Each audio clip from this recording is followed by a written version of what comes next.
objeto destruído por conta da enchente que afetou o Rio Grande do Sul nos últimos tempos. Esse vídeo está sendo gravado em maio de 2024,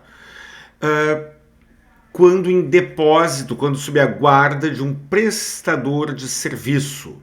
Meu nome é Guilherme Colim, do canal Seba Direito, sócio do escritório Colim, Ramos e Jesus Advogados. Por favor, curta, comente, compartilhe e não pule as propagandas. Este é um vídeo de resposta para uma inscrita aqui no canal. Ela me descreveu os seguintes fatos: que ela deixou um sofá numa oficina, numa estofaria, para mudar lá o tecido, sei lá o que, no móvel, lá no sofá que ela possuía. Isso é um fato. O profissional buscou o sofá dela e levou para a oficina dele, para o local de trabalho dele. Esse é o segundo fato. Houve uma enchente, como o Brasil inteiro está sabendo, e a oficina dele foi atingida e tudo que ele tinha lá foi destruído pela enchente. Esse é o terceiro fato. Tem um quarto fato que falarei mais a seguir. O que acontece? Existe uma regra do direito que diz: a coisa perece para o dono. O que significa isso? Qual é a tradução disso? A coisa perece para o dono. Se eu tenho a propriedade de um objeto que está na posse de outra pessoa, e se esse objeto for destruído sem a culpa desta outra pessoa, o prejuízo é meu, não é dela. Ela não é responsável pela destruição de um objeto que estava sob a guarda dela e que foi atingido por uma enchente ou por qualquer outra situação análoga, qualquer outra situação parecida com essa. No caso do questionamento que eu recebi, existe um detalhe a mais, uma informação importante a mais que muda um pouco, muda bastante o contexto. Esta senhora inscrita aqui no canal me trouxe essas informações.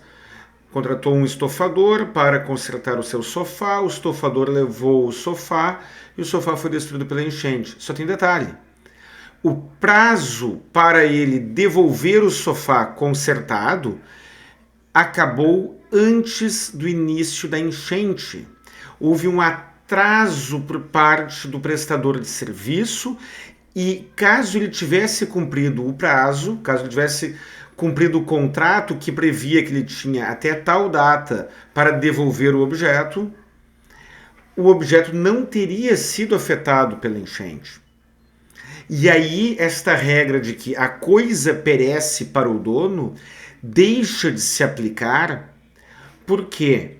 Porque houve um ato ilícito, descumprimento de um contrato, que fez com que aquele objeto fosse destruído. Teoricamente falando, se esta senhora ajuizar uma ação contra este profissional, pleiteando uma indenização e comprovando que ela deixou o sofá e que ela deveria ter recebido o sofá antes da enchente, ela provavelmente obterá sucesso na ação judicial. O problema, e aí é algo que afeta, é uma preocupação que afeta todos os credores. O problema é saber se esta pessoa, se este profissional, caso condenado, se ele terá ou não bens penhoráveis, se ele terá ou não condições de pagar a indenização. Mas, em teoria, barbada. Em teoria, ela tem direito de ser indenizada. Ela tem direito de ser indenizada pelo sofá e pelos danos morais por ter ficado na casa dela aquele objeto, sem aquele móvel que ela utilizava. Mas de nada adianta ganhar uma ação judicial contra quem não tem a menor chance de pagar a indenização. Tem um outro vídeo aqui no canal, tem alguns vídeos aqui no canal, em que falo sobre este tema, sobre a dificuldade das ações de execução. Deixarei os cards no final, recomendo que você assista. Um grande abraço e até o próximo vídeo.